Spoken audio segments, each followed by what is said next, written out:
আসসালামু আলাইকুম রহমতুল্লাহি ওবারাকাতুহু। খান ইনফরমেশন অ্যান্ড ট্রাভেল বেস থেকে আপনাদের সকলকে স্বাগতম। আজকে যে বিষয় নিয়ে কথা বলবো সেটা হলো, যারা বিদেশে যেতে চান বা বিদেশে যেতে চাইতেছেন কিন্তু কাজের কোনো স্কিল নেই, কাজের কোনো দক্ষতা নেই, মানে আপনি কোনো কোনো কাজ জানেন না, তাহলে আপনার কোন দেশে গেলে ভালো হবে, কোন দেশে আপনি যাবেন, সেই বিষয়ে কিছু পরামর্শ দেওয়ার চেষ্টা করব। আপনারা যদি কেউ গালফের ভিতরে যেতে চান, গালফ যে বলতে যে সমস্ত দেশগুলোকে বোঝানো হয়, যেমন কাতার, বাহরাইন, দুবাই, সৌদি আরব, এই সমস্ত দেশগুলোতে যারা যেতে চান তাহলে অবশ্যই আপনাদেরকে আমি সৌদি আরব যেতে বলবো। তো সৌদি আরব যেতে কেন বলবো সেই বিষয়ে একটু ধারণা দেওয়ার চেষ্টা করছি। প্রথমত হলো, অ্যাজ এ মুসলিম হিসেবে আপনি যদি সৌদি আরব যান তাহলে আল্লাহর ঘর তওয়াফ করতে পারবেন, কাবা ঘরে গিয়ে নামাজ আদায় করতে পারবেন, সেই সাথে রাসূল সাল্লাল্লাহু আলাইহি ওয়াসাল্লামের রওজা মুবারকে গিয়ে বা কবরে গিয়ে আপনি সালাম ও দুরূদ পেশ করতে পারবেন এবং সেখানে গিয়ে নামাজ আদায় করতে পারবেন। আপনি একজন মুসলমান হিসেবে এর চেয়ে বড় অপরচুনিটি বা সুযোগ আপনার জন্য আর কি হতে পারে।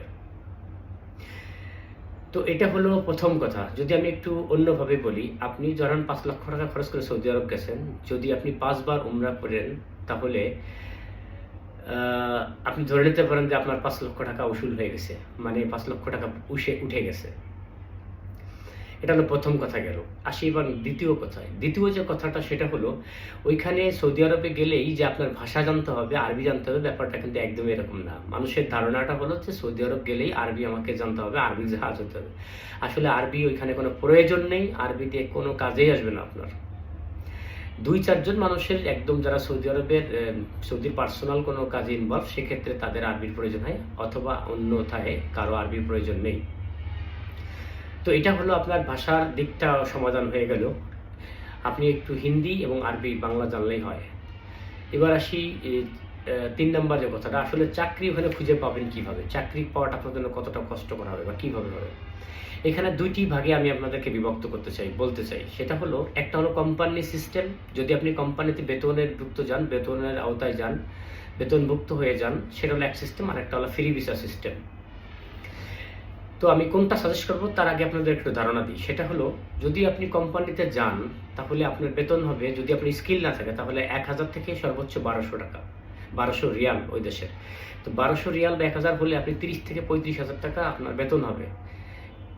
এটা মনে হবে যে অনেক টাকা, কিন্তু আপনি যখন ওই দেশে বাস্তবভাবে যাবেন তখন আপনার এটা নাও হতে পারে, বেতন আরও কমও হতে পারে। এমনকি আপনি ওইখানে যাওয়ার পরে নিজের পকেট খরচ আছে, তারপরে নিজের কিছু কিনতে খাইতে মনে চাবে, তখন আপনার কিন্তু ২০,০০০ টাকা মাসে টিকাতে পারবেন না।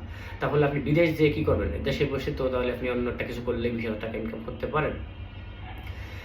এই জন্য আমি কোম্পানিতে যাওয়ার জন্য একদমই আপনাদেরকে উৎসাহিত করব না, তবে গেলে সেটা আপনার পার্সোনাল ব্যক্তিগত ব্যাপার। তবে আমি ফ্রি ভিসায় যাওয়ার জন্য আপনাদেরকে কিছুটা উৎসাহিত করব যে ফ্রি ভিসায় আপনারা যাবেন। ফ্রি ভিসায় কেন যাবেন সেটা আমি আপনাকে একটু বলি।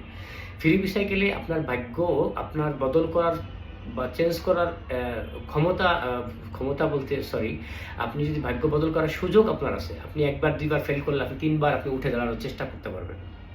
কারণ আপনি আপনার মন মতো কাজ করবেন, তাই না? তো এই ভাগ্যটা ফ্রি ভিসায় ভাগ্য বদল করার ভিতরে একটু আপনাকে ডিপেন্ড করে, বা ফ্রি ভিসা বা যেকোনো কোম্পানির ভিসায় আপনার বিদেশ যাওয়ার পরে একটু জিনিস আপনাকে একটু বলে বুঝাই। সেটা হলো, একজন ব্যক্তি ধরেন সৌদি আরবে মাজরায় কাজ করে। মাজরা বলতে যেটাকে বলা হয় সেটা হলো কৃষিকাজ। একজন ব্যক্তি ধরেন সৌদি আরবে কৃষিকাজ করে। এখন তিনি যদি আপনাকে একটা ভিসা দিয়ে নেন তাহলে সে তো অবশ্যই আপনাকে ওই কৃষিকাজের সাথেই সংযুক্ত করবে, এমনটাই আপনার বোঝা উচিত, বা আমরা এটাই বুঝবো। ঠিক তদ্রূপ একজন ব্যক্তি ধরেন পেট্রোল পাম্পে কাজ করে, একজন ব্যক্তি দোকানে কাজ করে, একজন ব্যক্তি রাস্তা ক্লিন করে। এখন সে যদি ভিসা দিয়ে আপনাকে নেয় তাহলে সে তো আসলে আপনাকে ওই কাজের জন্যই ইনভলভ করবে, এটাই স্বাভাবিক বা এটাই হবে।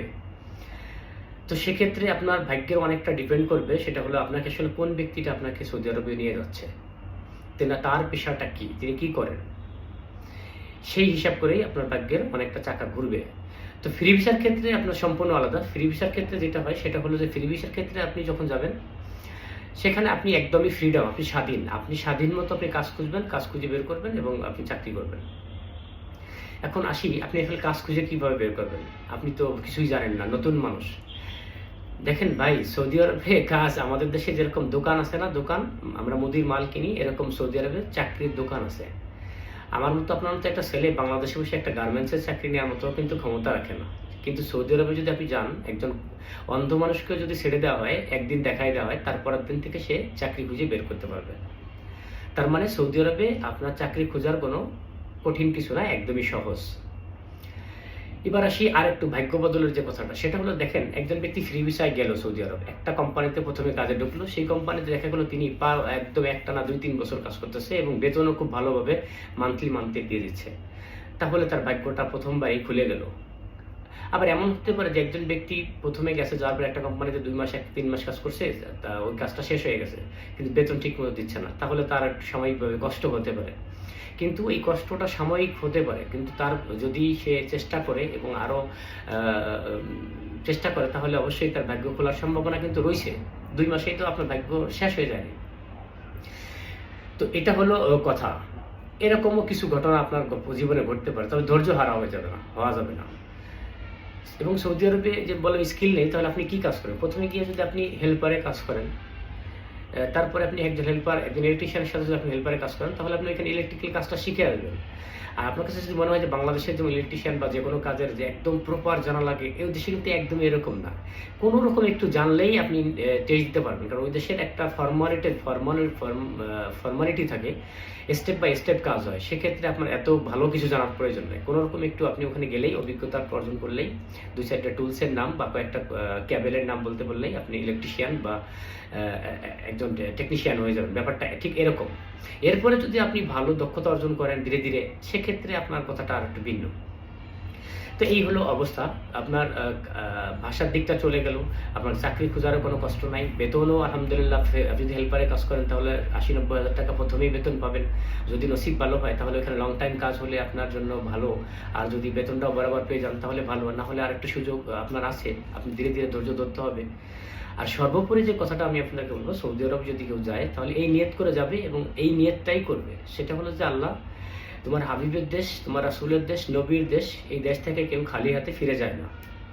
তো এই নিয়ত করে আপনাকে ওখানে কাজ চালায় যেতে হবে। তো আলহামদুলিল্লাহ, আমি আশা করি আপনি নিরাশ হবেন না, হতাশ হবেন না। আপনার ভাগ্য বদল একসময় না একসময় হবেই। আপনি একটা ভালো কোম্পানির হাতে পড়ে যাবেন এবং ভালো একটা স্যালারি পাবেন।